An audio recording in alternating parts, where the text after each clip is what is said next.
Boa noite a todos. A gente vai começar mais um debate, uma conversa que tem como tema o mal-estar na civilização e o amor. Eu acho que já falei aqui algumas vezes que o mal-estar na civilização é um ensaio muito longo do Freud. Ele escreveu o ensaio em 1929 e ele discute se é possível ser feliz ou quanto é possível ser feliz e o que a civilização cobra de nós. Tem pelo menos 2 capítulos dedicados ao amor, eu diria. O amor que une os homens, o amor que fez com que a civilização nascesse, porque ele conta a história da civilização do ponto de vista do amor, em 2 capítulos. Depois ele vai contar a história da civilização do ponto de vista da agressão. E nesses capítulos ele vem dizendo que uma das formas que a gente tem de conseguir ser um pouco feliz é pelo amor, que o amor pode nos restaurar alguma felicidade. Mas o amor, que para a maioria de nós seria uma das formas de conseguir ser feliz, é também muito perigoso, porque o amor nunca está garantido, a gente sempre pode perdê-lo. E muitos tentam alguma forma de garantir o amor, e mesmo tentando garantir o amor nas suas mais diversas formas, algumas mais alucinadas, outras menos, mesmo assim o amor pode acabar, os nossos parceiros ou amores podem ir embora e nada está garantido. Esse filme, eu fazia tempo que eu não tinha assistido, ele é muito bonito, os diálogos são muito bonitos, né? E, para mim, ele tinha uma coisa de humor no filme, que não sei se o meu estado de espírito hoje não está tão bem humorado, que eu não encontrei tanta graça assim, mas cada dia é uma leitura, né? Nós nunca somos o mesmo, né? Então, a gente tem que se acostumar com isso. Queria apresentar para vocês nossos debatedores, a Fernanda Mena. Ela é jornalista, ela tem mestrado em Direitos Humanos e ela faz o doutorado em Relações Internacionais. É isso, né? E aqui do meu lado esquerdo, o Inácio. Inácio é psicanalista da Sociedade Brasileira de Psicanálise de São Paulo. É um colega muito querido, muito experiente. É um prazer estar com vocês dois aqui. Obrigado, eu que agradeço o convite. Acho que o Inácio vai começar falando.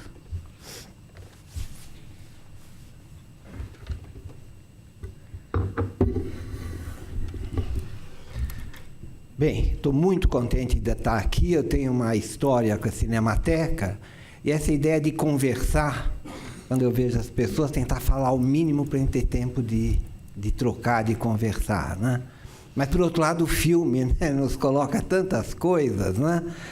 Antes até daquilo por onde eu pretendia começar, jogando para o fim, aonde eu quero chegar, de alguma maneira, com essa pequena apresentação, é exatamente na questão do amor. O amor é o tema, né?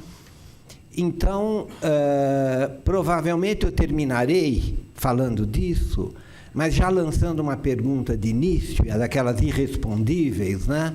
Exatamente no estilo, o que vem antes, o ovo ou a galinha, né? Então, algo do mesmo tipo, o que vem antes? E o antes aí pode ter vários sentidos, né? Antes, diante da nossa vista, um antes temporal, mas eu estou pensando no antes temporal mesmo, né? O que vem antes? O amor, ou, de outro lado, o ódio ou a indiferença? Às vezes eles são quase sinônimos, né? Depende um pouco do ponto de vista e a ênfase que se quer dar. Mas vamos deixar a pergunta jogada para o fim. Vamos pensar um pouco sobre o filme, né?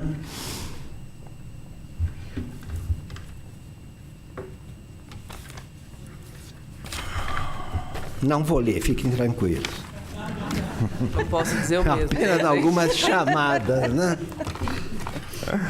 Bom, O filme, como tantas outras coisas, propõe uma pergunta que está aí em todos nós, né? Será que as emoções básicas do ser humano, elas mudam à medida que vão mudando os meios de comunicação, ou os meios tecnológicos, ou dito de outra maneira, né? Será que essas nossas experiências vividas com esse nível de aceleração, de trocas, etc., virtuais, será que isso muda as emoções básicas da gente? Ou elas são, de alguma maneira, algo permanente, com uma longa maturação ao longo de dezenas de milhares de anos, né, da existência do ser humano? Isso são apenas catalisadores. Essa é uma pergunta, e uma pergunta que o filme, de alguma maneira, propõe. Essa pergunta pode nos tocar muito mais próximo, colocada na forma: como serão amanhã nossas crianças? Um problema, né? Bom, nasce uma criança e como é que isso vai afetá-la ou não? E como é que são os nossos preconceitos em relação a isso? Em relação a uma experiência que nós não viveremos, pelo menos, né? Isso me faz lembrar uma frase, acho que muitos devem conhecer, e eu acho que é do Bansky, mas não tenho certeza, que fala que atualmente as pessoas se dividem entre nativos e imigrantes operacionais. O que quer dizer isso? Eu sou certamente um imigrante nessa linguagem tecnológica, computadores, etc. e tal. Claro, eu lido razoavelmente, mas com enorme sotaque da terra de onde eu venho no tempo, né? Então a gente se pergunta, né? Com que idade estarão as crianças hoje em dia em que elas possam ser consideradas como totalmente nativas? Ela só tem informação dessa outra civilização anterior, ou dessa outra cultura anterior, por algum filme antigo, por alguma informação, mas que acham tudo aquilo muito estranho. E com que idade começa o reino dos imigrantes? 40, 30? Evidentemente, quanto mais tempo que o imigrante chega, mais o sotaque original permanece. E mais ele se adapta, maior a dificuldade de... Então, há uma diferença básica. É só olhar as crianças. Outro dia eu vejo garotinhos de 1 ano e meio, no máximo, né? Com seus gadgets, com os games, com as coisas e tal. E, para dar um exemplo muito pessoal, estou com uma netinha de 1 ano, em que ela já anda, começa a andar com o dedinho. É o gesto de... Ela já viu que ela aperta um botãozinho e a coisa acende uma luz, aparece alguma coisa. Onde tem um parafusinho, uma coisa, ela já vai com o dedinho e fica meio decepcionada que nada acontece. Essa é uma nativa total. Bom, tudo isso, e eu vou começar por aí. Lembro de McLuhan? Eu não sei hoje como é que toca as pessoas, quantos lembram, conhecem, mas é um ícone, né? A McLuhan foi aquele que criou aquela frase: o meio é a mensagem, em 64, 50 e tantos anos.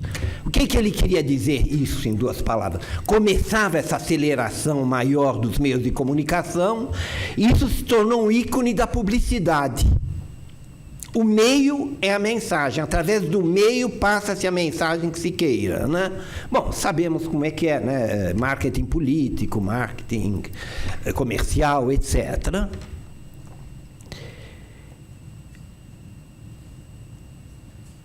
Aí podemos pensar, bom, nessa época, quais eram os meios? Quando ele fala meio de comunicação.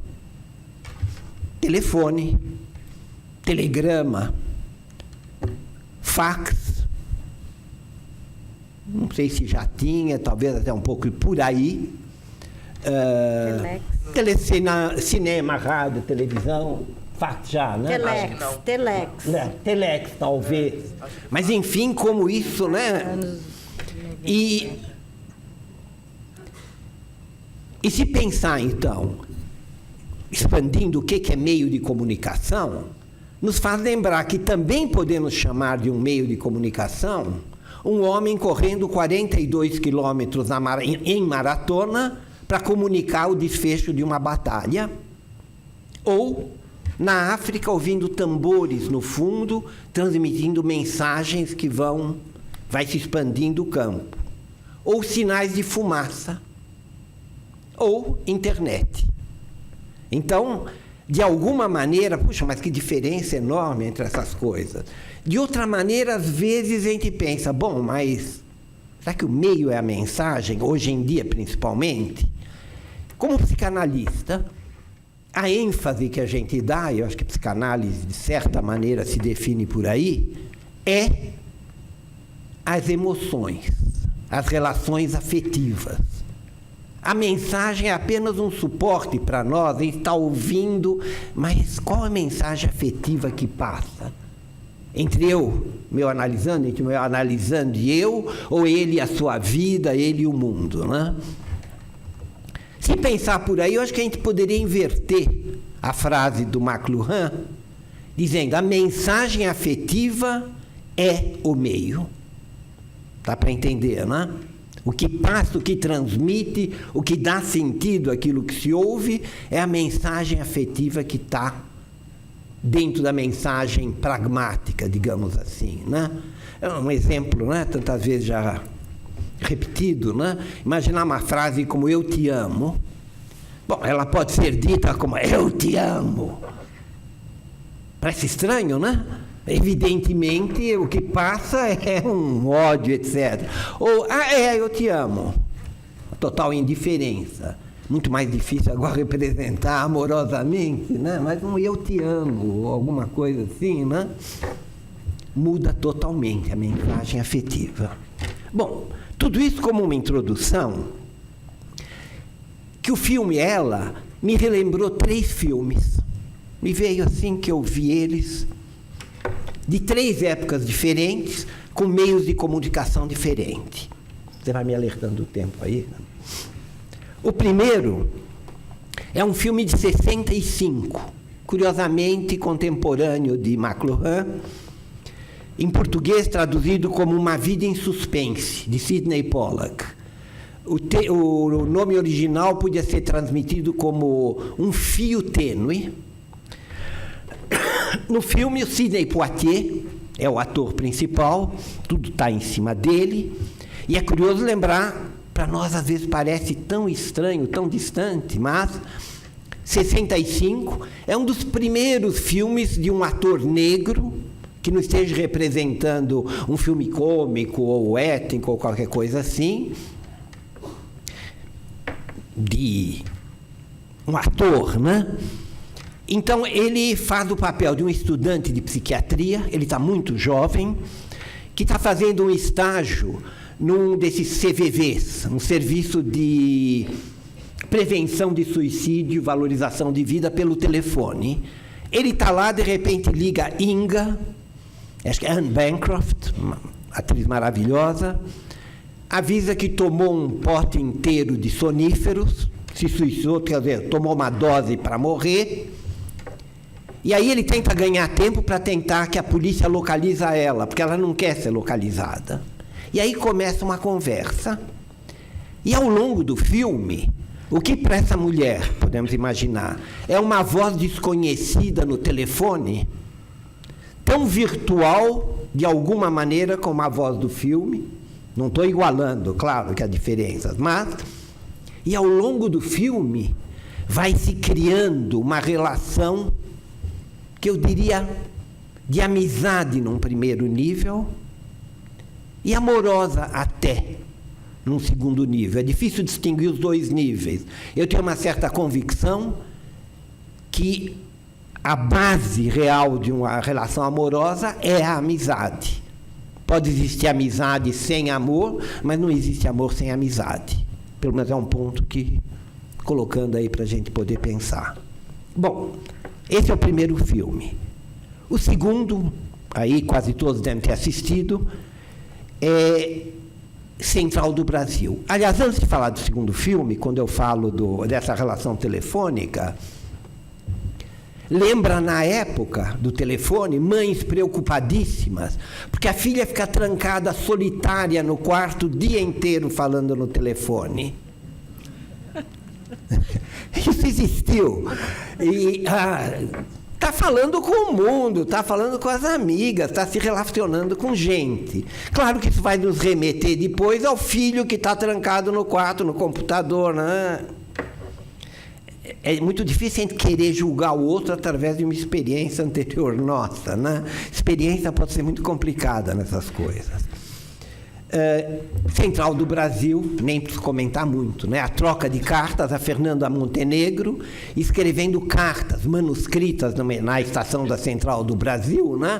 Para pessoas analfabetas, singelas, e ela é uma ghostwriter que participa. Ela, a ghostwriter, e o cliente dela, o que acontece lá? Curiosamente, é exatamente o que ele faz. Sei lá se houve alguma origem comum, se passou essa informação. Deve ter passado, o filme é internacional. Finalmente, o terceiro filme, rapidamente, é o Newness, do Drake Toremos, que é atual, 2017, 2018. O filme, até parece que a ideia do filme é ser atual. Então ele relaciona um casal que tenta todas as soluções possíveis de relações possíveis, em grande parte quase pressionados, né, pela necessidade de ser atual. Isso me lembra uma colega que me conta, atende muitos jovens, né, de uma menina de 13 anos, que diz para ela que ela não sabe o que fazer, porque ela não tem vontade de beijar outra menina da classe. E ela deve ter um problema, provavelmente. Como transitam, né, as necessidades, as obrigações, etc. Então, Newness, depois de toda uma série de experiências, talvez uma frase que pudesse resumir um pouco essa relação deles, de um casal, de um amante traído, um dos dois, e que a pergunta que usualmente seria: mas vocês transaram? Aí se transforma em: mas vocês conversaram? É muito mais íntimo, de certa maneira, preservando, evidentemente, a outra intimidade também, né?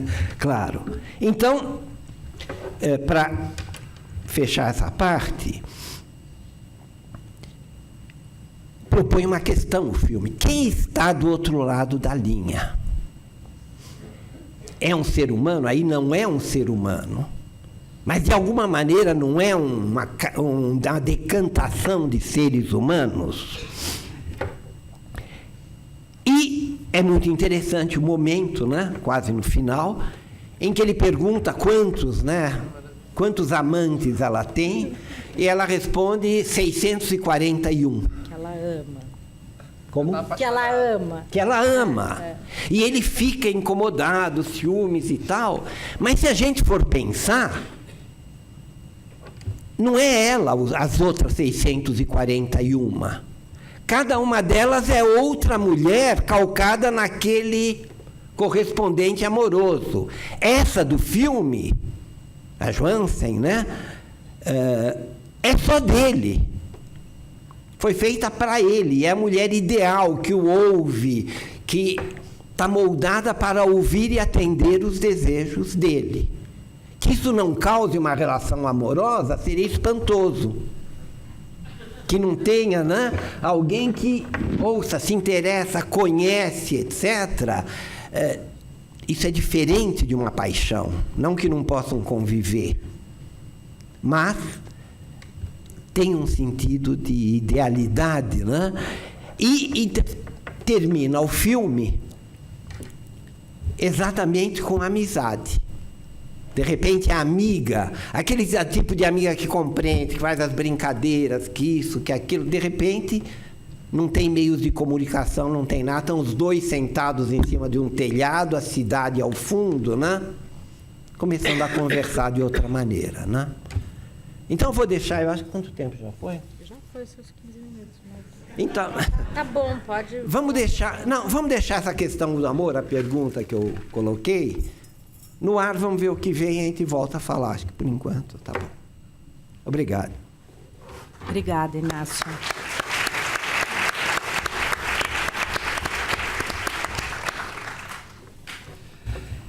Desculpa, não vou ter essa desenvoltura, eu vou ter que ler o que eu trouxe. Queria primeiro agradecer a todos que ficaram aqui para o debate. Queria agradecer a Luciana pelo convite, a Cinemateca.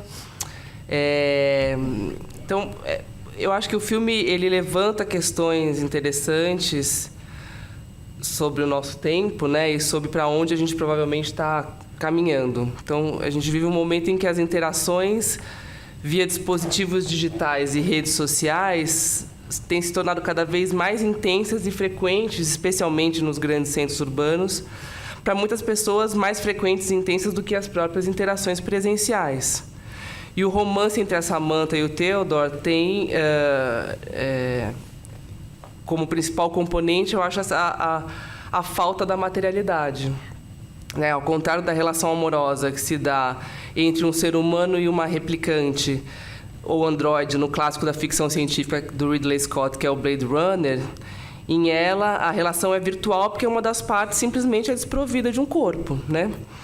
É uma abstração, uma inteligência artificial que, no entanto, é capaz de estar tão presente na vida do protagonista a ponto de desenvolver com ele uma relação de afeto, que a gente sabe que é afeto da parte dele, mas a gente não sabe até aqui se a inteligência artificial, inclusive essa é uma das questões do filme, são passíveis de sentimentos, ou se elas apenas estão emulando um sentimento ao gosto do freguês, moldadas por aquela relação. Essa ausência de corpo me parece uma metáfora para a falta de materialidade das relações nessa nossa civilização pós-moderna, onde o contato corpo a corpo foi em boa parte substituído por essa interação virtual, onde tudo que é sólido desmancha no ar, parafraseando aí o Marshall Berman, que por sua vez parafraseou o Marx, né? E o corpo é feito de sentidos, né? O tato, o olfato, o paladar são ainda insubstituíveis numa interação não presencial. Então, essa supressão dos sentidos frustra, de alguma maneira, o desejo.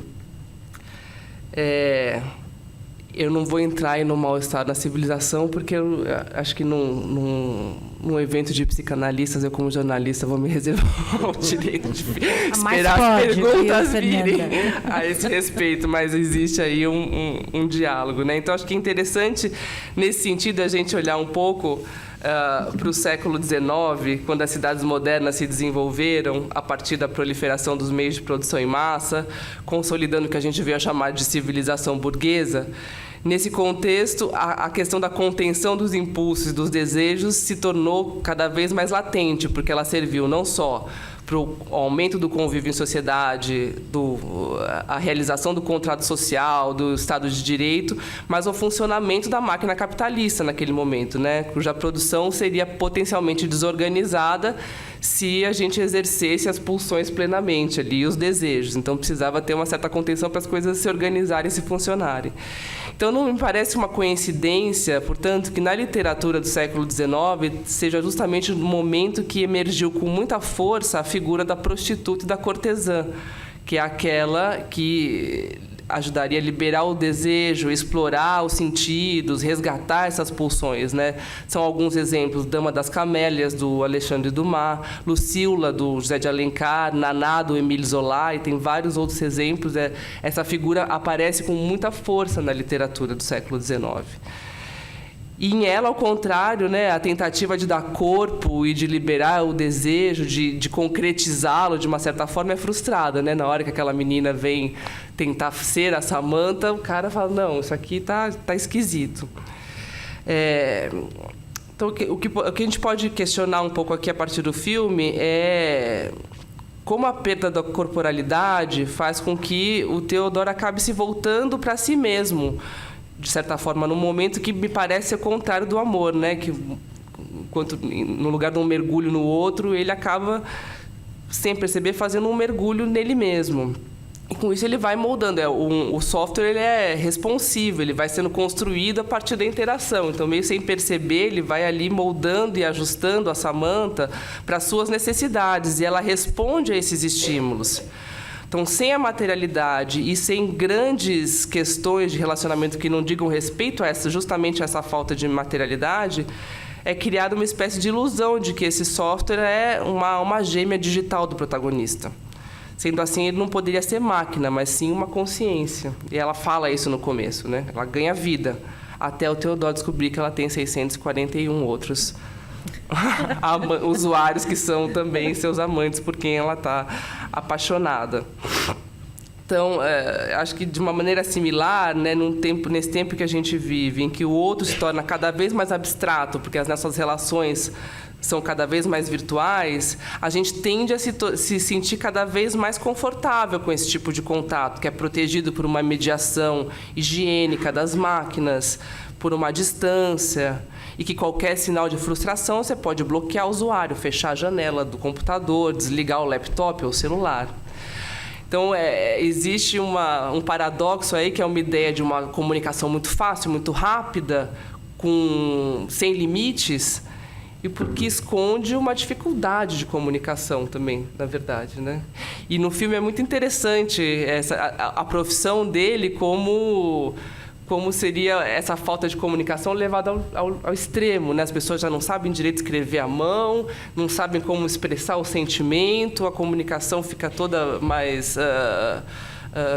imediata, então precisa de uma pessoa. E aí ele fala, é muito interessante, faz 12 anos que eu escrevo as cartas do fulaninho, né? Então, que estado a comunicação pode chegar, ou a falta dela, né? Dessa maneira, a gente vê, hoje em dia, tem alguns sinais de que a gente está desenvolvendo quase uma fobia da interação presencial e do contato físico, que não traz essas garantias, né, de você poder cancelar, fechar, desligar, bloquear. Telefonar para alguém em vez de mandar mensagem, às vezes é quase uma ofensa. Tem gente que, né, fica nervoso quando toca o telefone, mas eu vou ter que falar com essa pessoa, eu não posso só ler essa mensagem, responder na hora que eu quiser, se eu quiser. Conversar também com uma pessoa que a gente não conhece tão bem, não tem presencialmente a mesma desenvoltura que tem quando você manda um e-mail, quando você manda uma mensagem, quando você faz um comentário nas redes sociais. Isso tudo é muito maluco, né? Então, assim, os meios digitais estão dando uma fluidez para a nossa comunicação que a gente está perdendo, né? Essa espontaneidade, né? A gente é quase constrangido pela presença do outro, né? E, no entanto, os meios digitais, como mostra no filme, né? É um meio pelo qual as pessoas hoje em dia fazem sexo até. Sendo que, na verdade, como o filme também mostra, é um sexo consigo mesmo, né? Estimulado por texto, por foto, por áudio, mas sem o toque, sem o cheiro e sem o gosto de mais ninguém. E, diante disso, eu levantei algumas questões, mas acho que a gente vou falar aqui, mas para a gente pensar e para a gente discutir, que o filme suscitou. Quer dizer, será que a atomização da sociedade contemporânea é algo progressivo e inescapável? A gente não tem mais caminho de volta? A gente vai ficar cada vez mais isolado mesmo? Nesse sentido, a gente está condenado a viver mais sozinho, ainda que a gente tenha um grau de interação como a gente nunca teve. A gente se relaciona num dia com 100 pessoas, mas a gente não se relaciona, às vezes, presencialmente com ninguém. Qual que é o custo psicossocial, né, da supressão da materialidade nas relações? Essa aí é uma pergunta que eu vim aqui atrás de respostas de vocês. De que maneira esse distanciamento do outro é responsável pela onda de intolerância que a gente vive hoje? Como é que a gente reverte esse processo? E como essa intolerância tem se expressado na nossa intimidade, fazendo com que muitas vezes a gente abandone relacionamentos que se mostram mais desafiantes? Essas são algumas das questões que acho que o filme suscita. É isso, gente. Obrigado.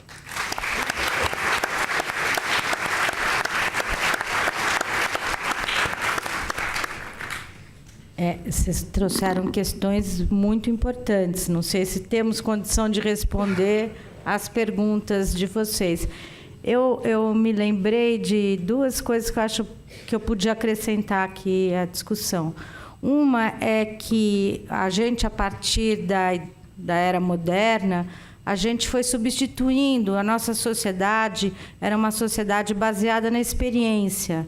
E, a partir da modernidade, ela passa a ser baseada na informação. E o que nós temos aqui é, digamos, a alta informação, né?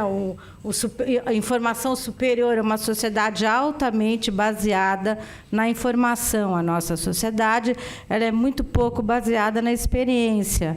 Então, dá para ter essa criança nativa, não é? Que já não é mais o imigrante. Uma outra coisa que eu me lembrei, que é o Otávio Paz, ele falava que, a partir da modernidade, a realidade tinha entrado em crise. E você via a crise no romance. O primeiro romance da modernidade, que é Dom Quixote, é um homem que não sabe quem ele é, onde ele está e o que ele está fazendo. E diz o Otávio Paz, eu concordo com o Otávio Paz, que é esse o homem da modernidade, um homem eternamente em crise, em conflito, sem conseguir se encontrar. Eu acho que o que a gente vê o Teodoro fazendo... o que é interessante também é que ele tenta se curar da depressão dele e ele vai acabar no mesmo lugar, não é? Então, talvez porque os amores sejam assim, a gente precisa aprender a se separar, doer, sofrer, retornar, não é? E não ficar tão melancólico como ele fica. Mas eu estou aqui também só associando livremente com vocês. Eu vou passar a palavra para vocês, vou pedir para levantarem a mão e, quando fizerem a pergunta, falarem seu nome, para a gente saber quem é que está falando com a gente, porque a gente ainda não prescinde da materialidade. Oi, posso falar? Boa noite a todos. Sou o Júlio e primeira vez que eu vejo esse filme... Adorei, achei que tem coisas incríveis, não é? E algumas coisas o filme me suscitou, eu até gostaria de ouvir o comentário. A primeira delas, Teodoro, me deu a impressão, deixando de lado o aspecto tecnológico, né, no início do filme, que ele estava lidando com um alter ego, ou seja, outro ego dele, feminino, não é? E autopsicanalista, alguma coisa assim, não é? Mas no transcorrer do filme, de repente me ocorreu o seguinte: é a nossa atualidade, de certo modo, ou seja, o contato que nós temos um com o outro, não é? Está sendo intermediado pela tecnologia. E aí me ocorre, o que seria de nós hoje, como coletivo, se não tivéssemos, por exemplo, uma telefonia celular, não é? Ao mesmo tempo, tive uma experiência recente em Nova York, onde está sendo testado uma loja, não é? 100% robotizada, ou seja, o cliente ou a cliente chega lá e o robô, em forma humana, pergunta o que o senhor ou a senhora deseja, não é? A pessoa diz, vai lá, traz, quer pagar em cheque, em dinheiro ou em cartão, não é? Enfim, talvez seja o que nos espera.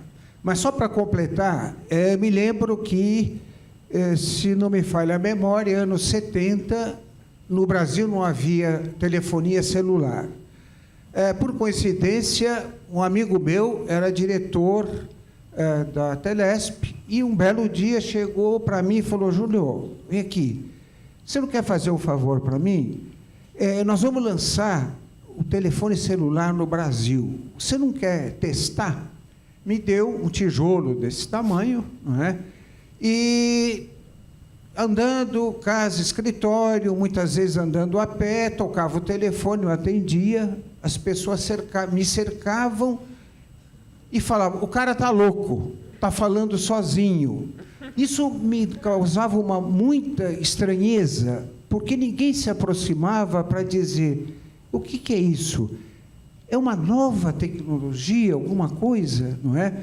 Quer dizer, isso me lembrou um pouco o filme também, ele falando, e ninguém perguntava o que está acontecendo, não é? Bom, obrigado por me ouvirem, é isso.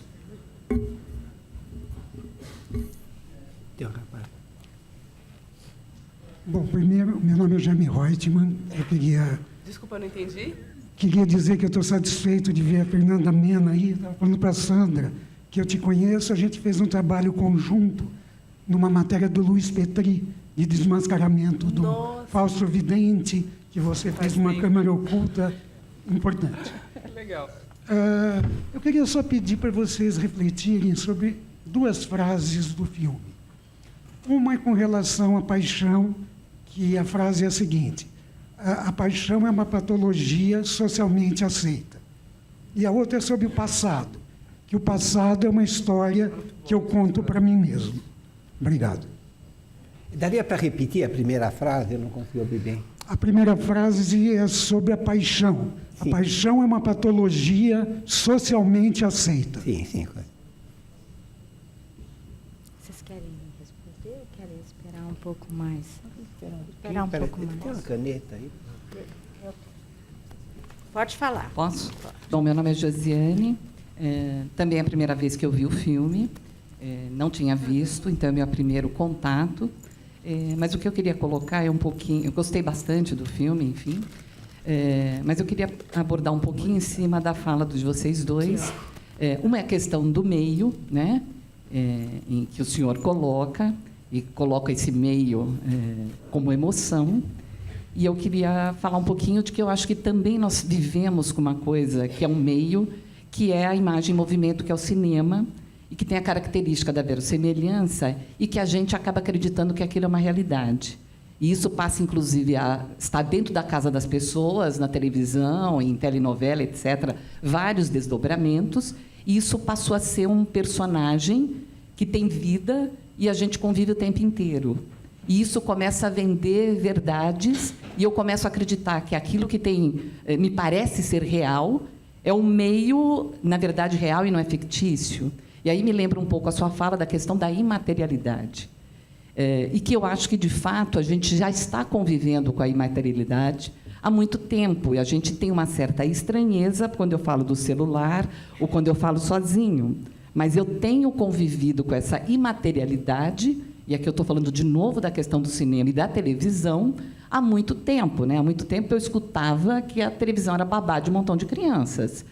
E a gente já sedimentou essa ideia e eu já não acho mais não causa mais nenhuma estranheza. Talvez a estranheza seja o tablet na mão de uma criança de 1 ano, 2 anos de idade. E a questão dessa imaterialidade, eu acho que essa linguagem, essa maneira de trabalhar que o cinema tem, o filme acaba falando para a gente da imaterialidade. Ou seja, ele trabalha com uma dramaturgia e que diz para a gente: eu estou trabalhando com a dramaturgia, tome cuidado, porque isso não é a realidade. E é a gente que quer se iludir. Porque quando a relação dele vai começar a desmoronar, eu tenho um plano de detalhe, que é o gelo que começa a derreter. Então, o filme te anuncia: olha, essa relação vai derreter. Em seguida, ele fica desesperado e começa a descer a escada. Quer dizer, ele vai descendo até quase o inconsciente dele. O filme vai te mostrando a imagem para te dizer: preste atenção. É quando ele descobre que ele tem 641 concorrentes, quando ele achava que era único. Né? E o filme termina como? Ele subindo a escada e vendo o mundo com uma pessoa do lado dele, sem nenhuma tecnologia. Existe um mundo que está amanhecendo, um mundo novo, e eu tenho possibilidades. Eu acho que era um pouco em cima disso que eu queria conversar com vocês. Existe essa possibilidade ou é apenas uma ficção e que, porque tem a verossemelhança, eu acredito nesse futuro? Oi, boa noite. Tudo bem? Aqui no fundo. Cadê? Aqui. Ah, Oi. boa. Então, tiveram vários pontos do filme que... Meu nome é Diego. Houveram vários pontos do filme que me suscitaram vários questionamentos, mas dentro da fala de vocês, do início, houve 2 pontos específicos que eu queria abordar, que foi dito sobre a relação que ela tem e de como a inteligência artificial, como ela altera a relação dela de acordo com cada amante dela, de acordo com cada relação que ela teria fora daquela com o principal lá. Aí cabe o questionamento se realmente ela se adequava necessariamente por ser um sistema operacional que era uma resposta ao que ele suscitava nela, o que ele estimulava nela, ou se necessariamente isso é basicamente a nossa forma de relação também com as outras pessoas, porque, quer queira ou não, as máscaras sociais que a gente utiliza, a forma como eu converso com a minha mãe é completamente diferente como a forma como eu converso com um gestor da minha empresa ou algo do tipo. Então, necessariamente, se isso faz dela menos real, menos... se ela não está seguindo simplesmente uma forma que a gente também segue nas nossas máscaras sociais, na forma como a gente interage com o mundo. Outro ponto também foi sobre as emulações de... a jornalista ela falou sobre como é emulado esses sentimentos, tal, e aí me suscitou se os nossos sentimentos eles também não são emulações das necessidades e expectativas de uma sociedade por sermos seres sociais. Se a gente também não... Se as nossas... Como é que eu posso explicar isso? Vamos lá. Se os nossos sentimentos são algo tão puro ao ponto de eles não serem só o reflexo do que a sociedade mostrou para a gente, de como a gente se relaciona em uma relação amorosa, por exemplo, o que é esperado, de quais são os caminhos a serem tomados, se ela também não... não me soou tão mentiroso a forma dela se relacionar, entende? Me soou extremamente humano também, mas é isso. Interessante o ponto da forma com Fala que ele... seu nome. Desculpa, meu nome é Milena, eu sou psicanalista, isso. E eu achei interessante a questão com que ele consegue se abrir com a inteligência artificial quando ele vê que não tem um valor humano de juízo, né? Então, ele não transfere para ela nenhum tipo de julgamento, ele consegue se abrir. Só que ela passa a procurar nele uma forma de se construir como humano. Então, essa relação de transferência e contra-transferência dos dois vai acabando levando para essa projeção do amor. No instante que ela já não precisa mais buscar nele ferramentas para se tornar um humano, porque ele quebra isso com ela. Quando ele diz para ela que ela não é uma humana, ela passa a procurar, então, em outros muitos humanos, outras muitas coisas, e frustra ele completamente. Ele volta para o lugar que ele estava vazio. Esse tipo de relação é uma relação bem analítica, na verdade, né? É um paralelo interessante que o filme traz. Acho que era bom vocês falarem agora e depois a gente faz uma... Eu pedi, eles vão falar um pouco, depois a gente continua, tá bom? Vocês continuam perguntando. Eu gostaria de falar algumas coisas. Vamos dar uma paradinha, porque senão... bom, eu pensei em alguma coisa que talvez, despertada primeiro pela fala dele, primeiro pela fala da Fernanda, claro que já me fez pensar uma série de coisas, tentar concentrar isso de alguma maneira, espero estar contemplando as várias perguntas. Uma, quando se coloca uma questão de aonde isso vai dar, né? O que está acontecendo e aonde isso é bom, isso é ruim, eu queria citar um físico nuclear, foi um dos criadores da mecânica quântica, etc., Roger Penrose, um inglês. Num livro dele muito interessante, está se discutindo o Big Bang. Então, ele coloca... Existem 3 teorias básicas, né? Aonde que isso vai dar. Uma teoria é que as galáxias estão se afastando, isso é comprovado, né? E que elas iriam se afastando, até se criar o zero absoluto, a temperatura zero absoluto, tão distantes que não houvesse nenhuma relação possível. Uma segunda teoria é que, em algum momento, isso vai ter uma reversão e a gravidade total vai ser predominante e as partículas todas, os mundos, as estrelas, as galáxias, vão se aproximar e, novamente, aí seria um Big Crunch, uma fusão total com a destruição de tudo. E uma terceira teoria, em que vai havendo uma expansão, em certo momento, por algum reequilíbrio, etc. e tal, começa a haver uma aproximação e vão se criando ciclos em que o processo prossegue. Aí o Penrose faz todos uns cálculos matemáticos, físicos, muito sofisticados e precisos, para provar que essa terceira teoria seria correta, Aí ele dispõe tudo isso, cálculos, etc. E no fim ele diz, agora eu vou colocar o meu argumento final, científico final. Essa é a teoria que eu mais gosto. Isso é para introduzir aquilo. A teoria que eu mais gosto é que não adianta fazer previsões a partir de agora, sejam econômicas, isso já está mais do que comprovado, sociológicas, etc., imaginando que, pegando um período agora, podemos extrapolar para o futuro. Vale até para a questão ambiental, do qual eu sou, evidentemente, um defensor, etc. Mas certos argumentos que seriam a favor, mas se continuar assim, no ano 2040 vai acabar. Eu acho ótimo que se coloque como até uma publicidade. Mas não, chega um momento em que as próprias circunstâncias obrigam a uma reversão das coisas. Eu acredito mais nas coisas assim.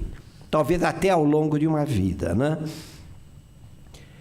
E uma terceira coisa, a questão da paixão, como foi colocado, eu imagino que, e não só eu, né? A diferença, vamos dizer assim, entre amor e paixão está muito ligada ao medo da perda de amor.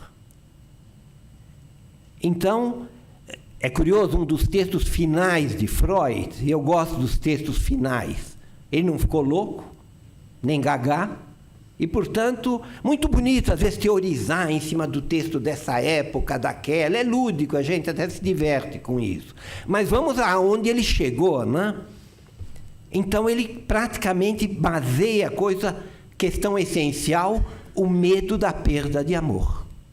Do amor do outro, do amor do conjunto das pessoas, da sua tribo, o homem é um ser tribal, né?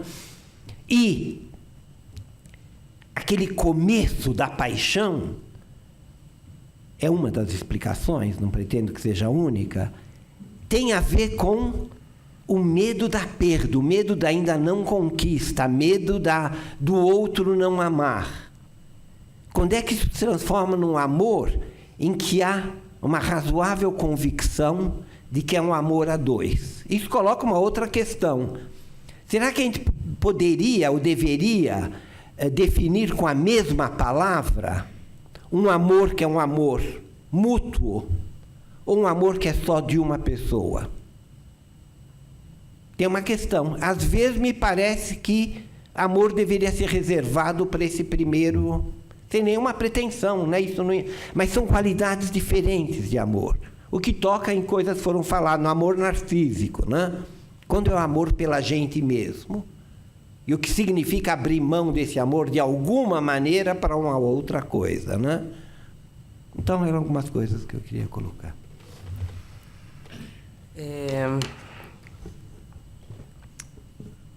Em relação à frase, né, o Inácio falou sobre a paixão, a patologia socialmente aceita, o passado, a história que contamos para nós mesmos. Eu acho que as duas frases são muito interessantes, e essa do passado é porque a verdade absoluta é uma coisa que a gente vê cada vez mais relativizada, né? Então, você dizer que o passado é uma história que a gente conta para nós mesmos é que, às vezes, uma mesma... um passado comum vai ter duas versões, né? Como no caso da separação do casal ali. Ele deve estar contando uma história para si e ela está contando outra, né? Daí vem esse desentendimento, porque a gente vai criando a nossa verdade sobre o que aconteceu.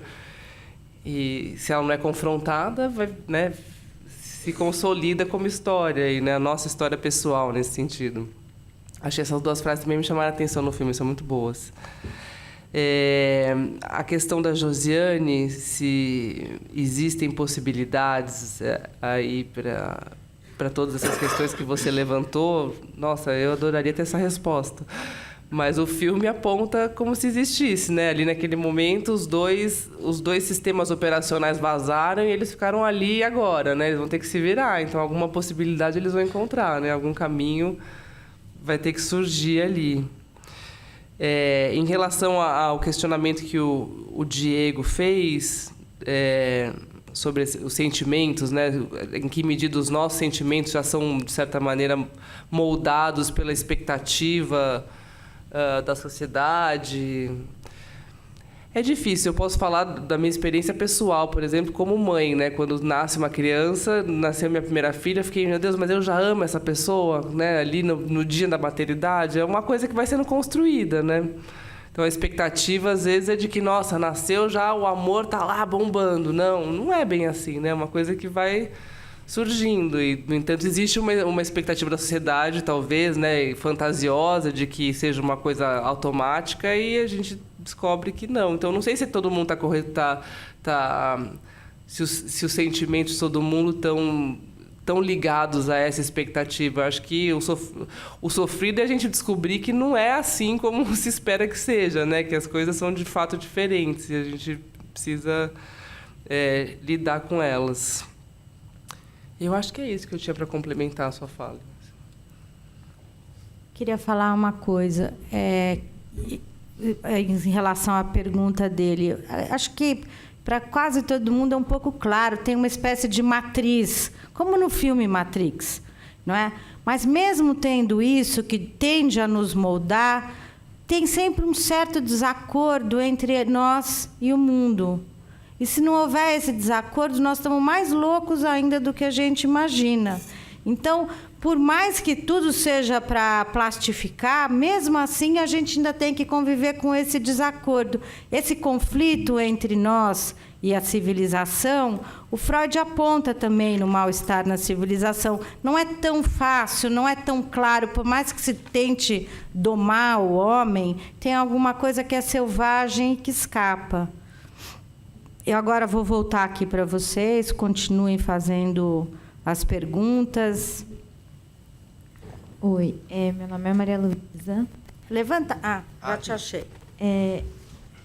Essa questão da forma de se relacionar que o filme levanta foi a minha grande reflexão do filme. Eu acho que a palavra de ordem, para mim, do filme é a questão da desumanização das relações. E talvez, de encontro também a fala de vocês, como a gente está se relacionando agora de uma, digamos assim, numa geração em que se relaciona eminentemente pelos digitais, pelos aplicativos, em que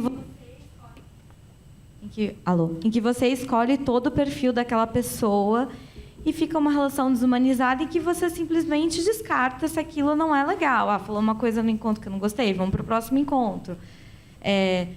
Eu quero, né, aquela figura, eu quero uma pessoa, sei lá, eu sou advogada, então eu quero um advogado, eu quero uma pessoa assim, assado, você faz o perfil que você quer, você vai atrás disso. Ou na linha das notícias, de como a gente está se relacionando nas redes sociais, eu só replico as notícias que são do meu ideal, aquilo que eu nem penso, nem aparece no meu feed, nem aparece.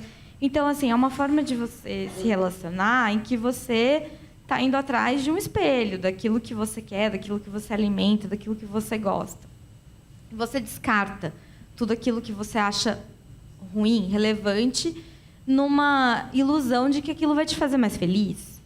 Só que, paradoxalmente, é justamente através dessas diferenças, e talvez seja você ter um encontro real com alguém, que é algo que a gente vê tão difícil, algo que hoje em dia, que seja enriquecedor para um relacionamento. Então, isso traz outras formas de sofrer, não sei, outras questões. Mas será que um cara desse, com todas essas tecnologias e enfrentando tudo isso, realmente tinha outros dilemas de que uma pessoa lá atrás vivia? Não sei. Eu não sei como é que a gente baliza isso. Essa era minha contribuição. Muito difícil. Obrigada.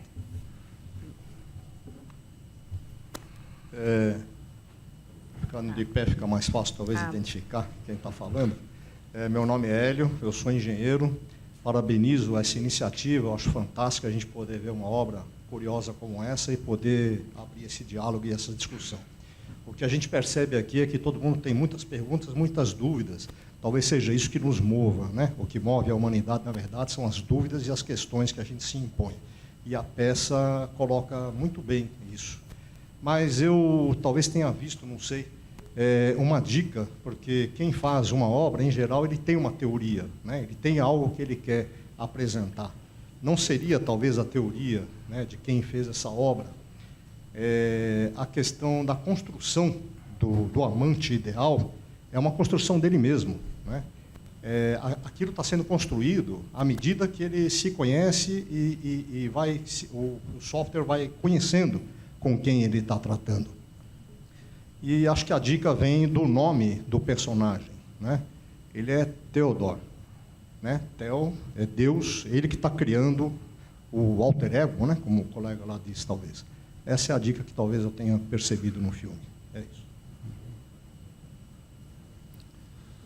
Boa noite, Jadson. A grande questão que eu fiquei aí foi quanto essa necessidade de querer ser único no relacionamento e querer que a outra pessoa também seja única, de onde vem esse desejo, e também de compartilhar os sentimentos, compartilhar as experiências. Por exemplo, nós estamos aqui vivendo isso e eu gostaria que você sentisse isso também. Ver essa questão de onde vem esse desejo, porque sentimos essa vontade. Assim.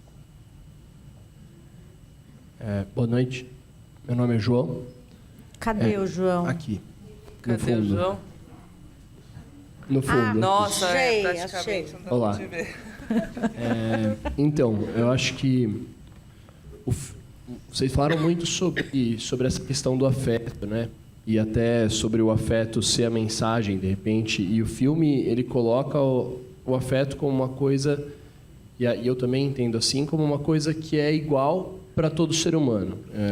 Tanto é que as cartas que ele escreve viram o livro da sua vida, né? As cartas da sua vida, porque a gente se identifica com os sentimentos, porque eles são os mesmos para todos nós, em momentos diferentes, mas da mesma forma. E isso me faz pensar um pouco sobre essa questão do afeto, de como ele surge, porque a gente demonstra esse receio. É até bonito você ter esse problema com a sociedade que está cada vez mais distante, até foi colocado por você como estamos cada vez mais sós.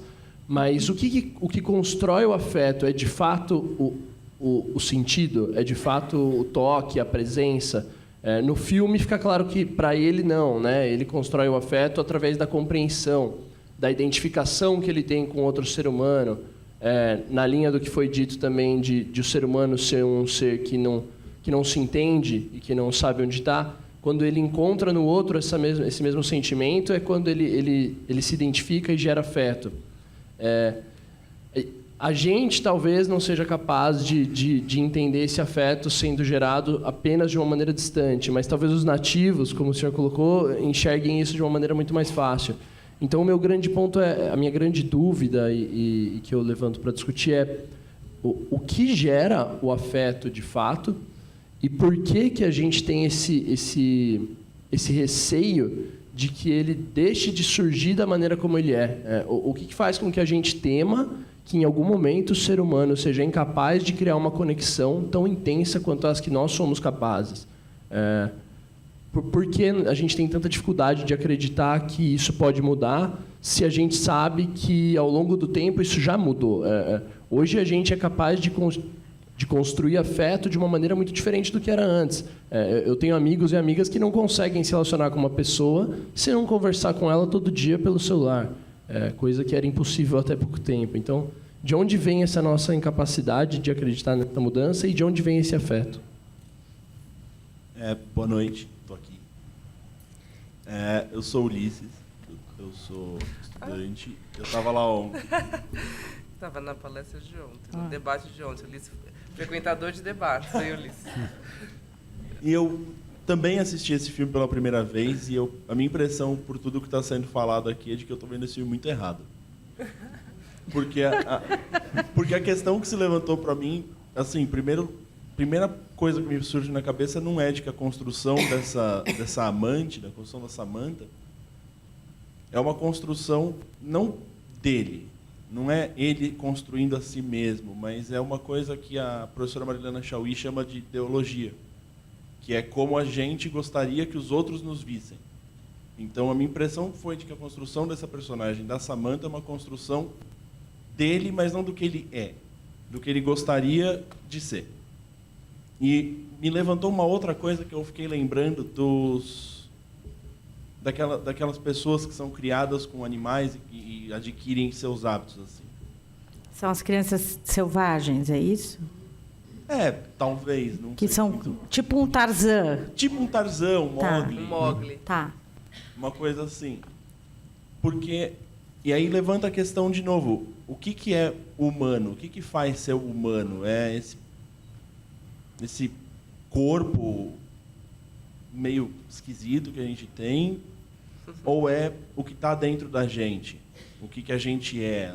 É o nosso espírito?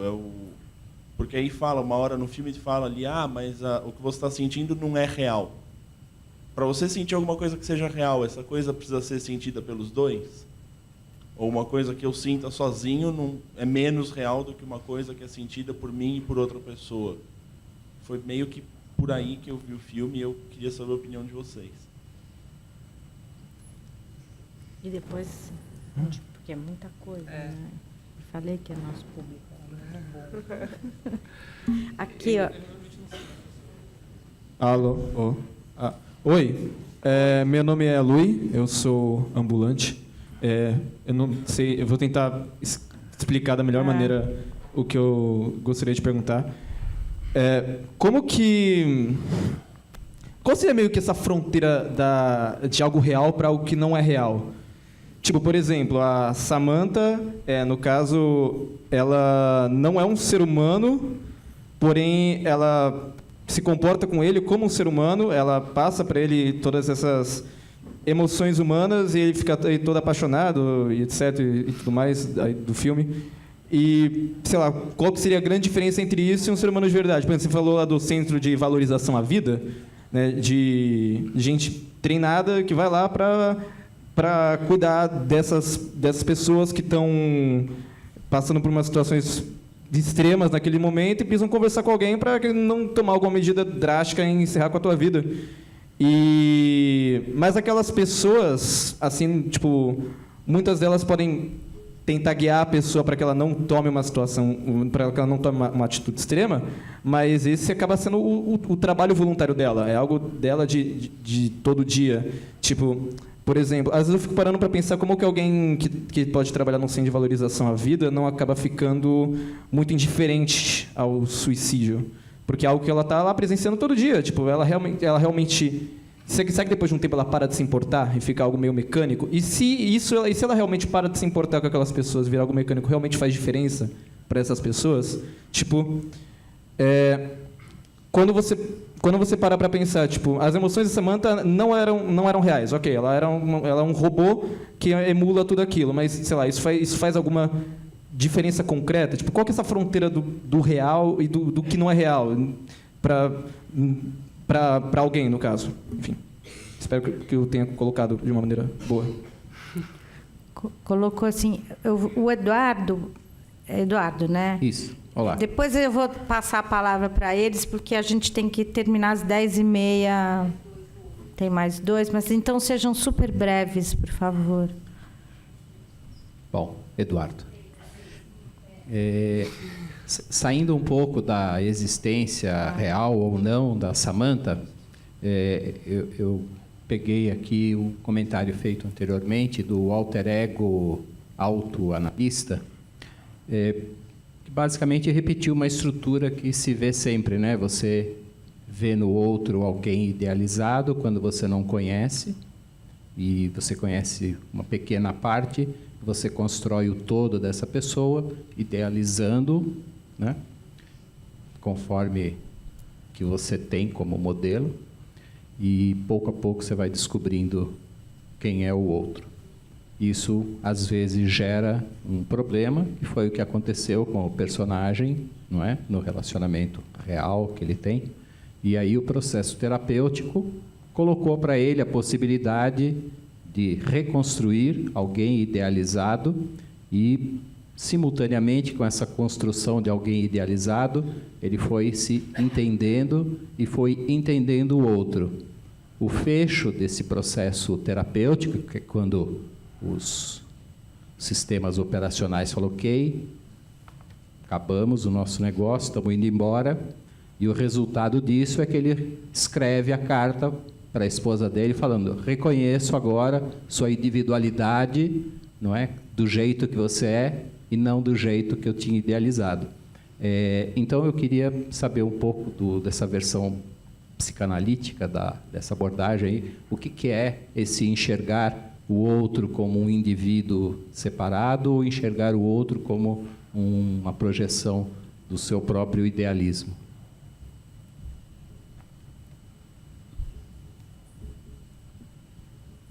Alô, alô. Olá, boa noite. Eu sou Bruno, eu sou também psicanalista.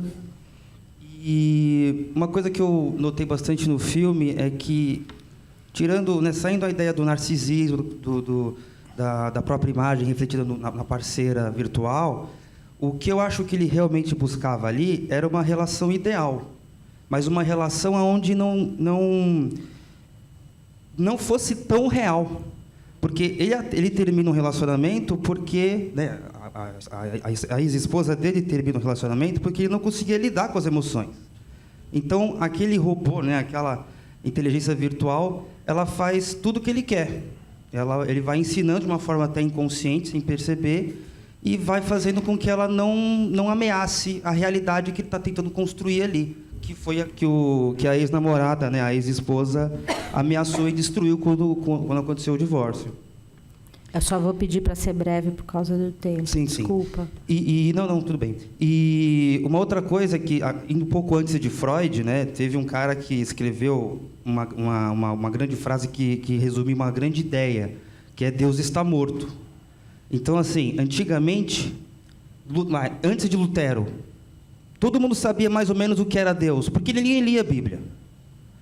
Aí ele resolveu traduzir para o alemão e o pessoal começou a ler. Aí começaram a ter várias ideias sobre Deus, quem tinha dinheiro para construir a sua igreja, e aquela moral foi cada vez mais eticalizada. Então, o que está acontecendo hoje, né, aproveitando o que a Fernanda falou, é que as pessoas estão buscando uma imaterialidade da relação porque as relações estão se tornando reais demais. A gente começou a ter que olhar as pessoas. E a gente não olhava antes. Então, por exemplo, você tem um ideal de pai, o filho tem que olhar o ideal. Mas com a nossa sociedade de hoje, ele começou a olhar a pessoa que o pai dele é. E aí surge o conflito, que pode ser representado pelo personagem quando ele sofreu o divórcio, né? Quando aconteceu o divórcio. A relação está muito real, não sei como lidar com isso. Uma das partes foi embora antes e ele dançou, no caso.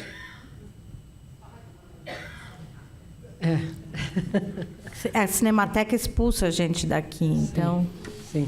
Eu fiquei pensando se o filme não tem uma crítica por trás dizendo assim, bom, isso que a gente quer, que a gente chama de amor, que é se ver espelhado no outro, até que ponto essa nossa necessidade é tão humana, e a gente se lamenta tantas vezes de não estar espelhado no outro, não é exigir do outro um certo nível de não humanidade.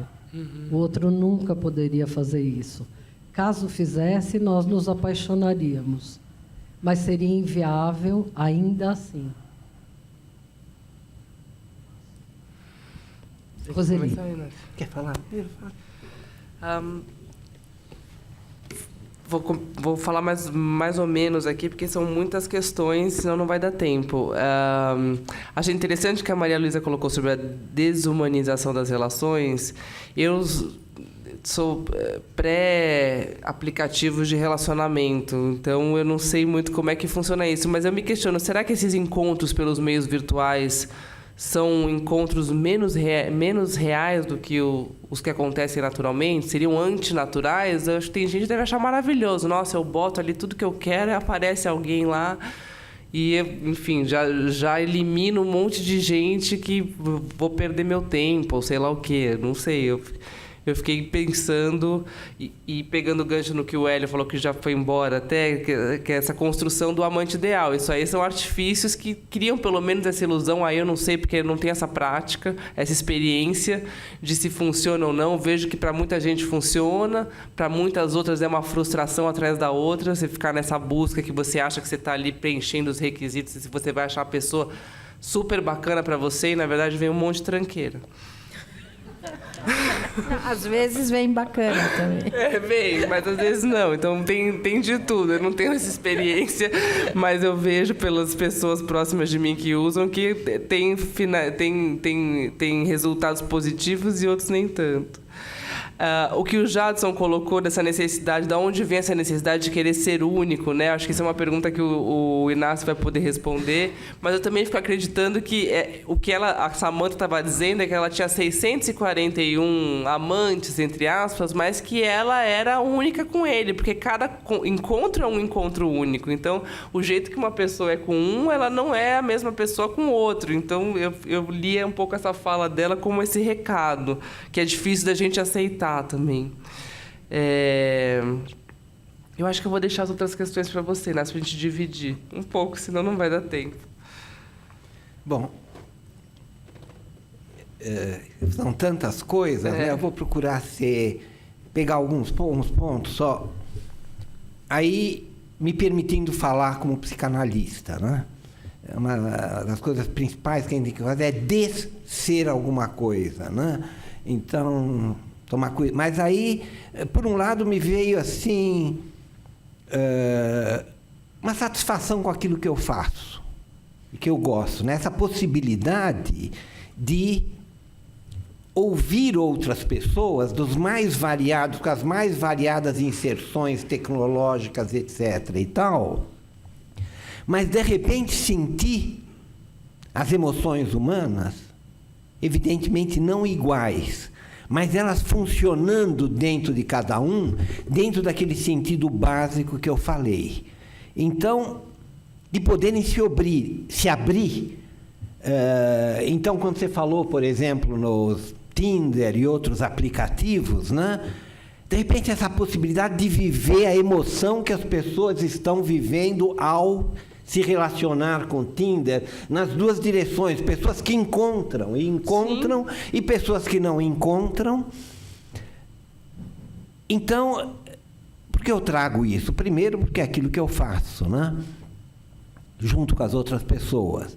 Mas, porque isso valoriza uma coisa que está no filme, está em todos nós, a relação a dois. Quando duas pessoas conversam, duas entre si, é uma relação totalmente diferente de qualquer outra.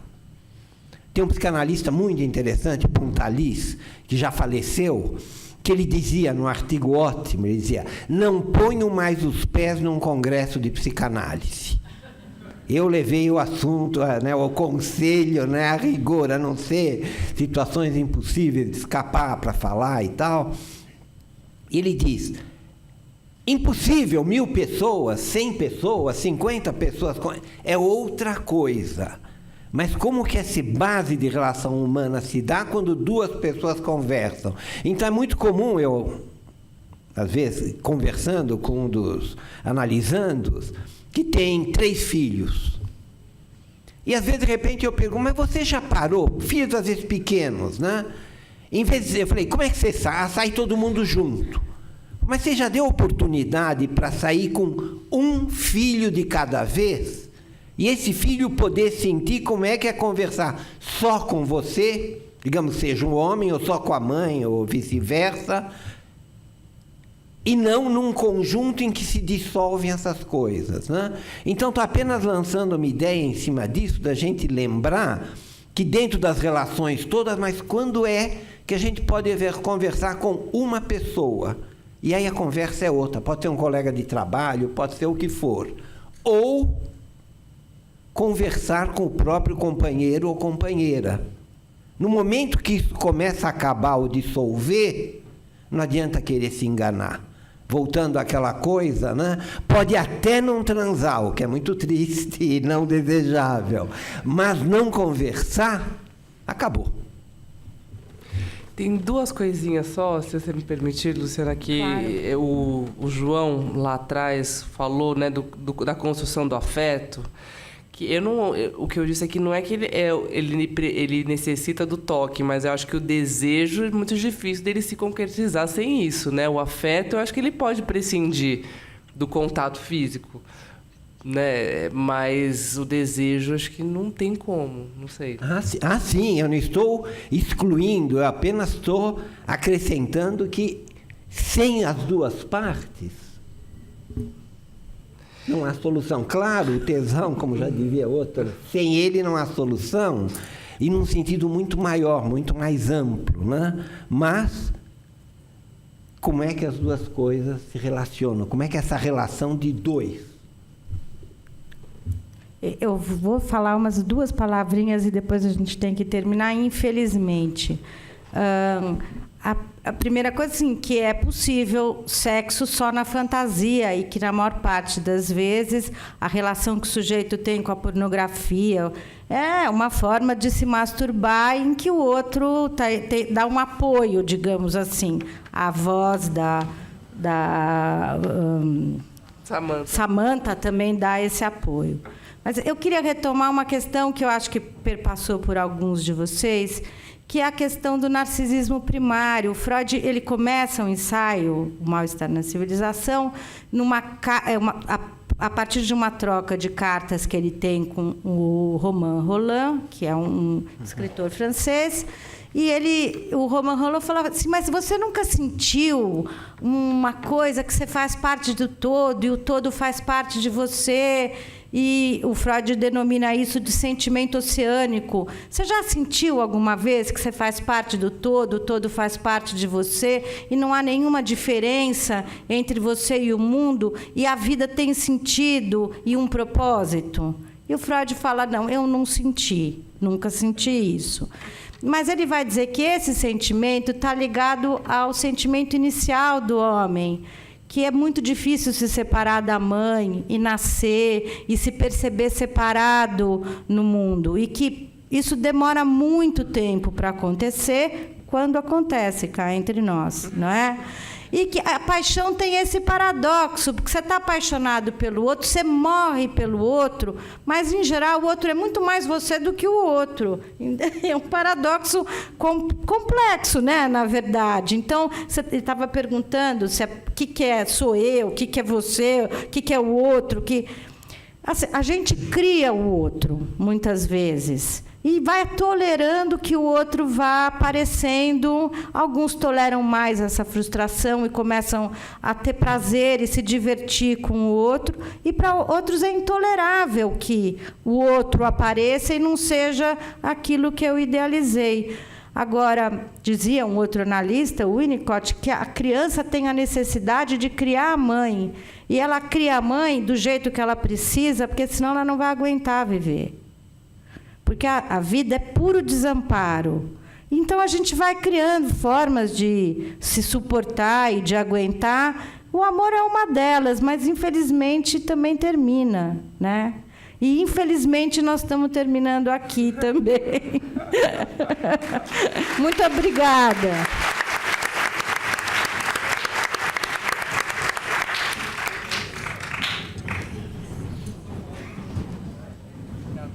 Imagina, você viu que gente inteligente, cada coisa que as pessoas perguntam, não é? Imagina, foi super bacana. Hoje vieram 300 pessoas, é que só cabe 200 aqui. As pessoas gostam muito disso.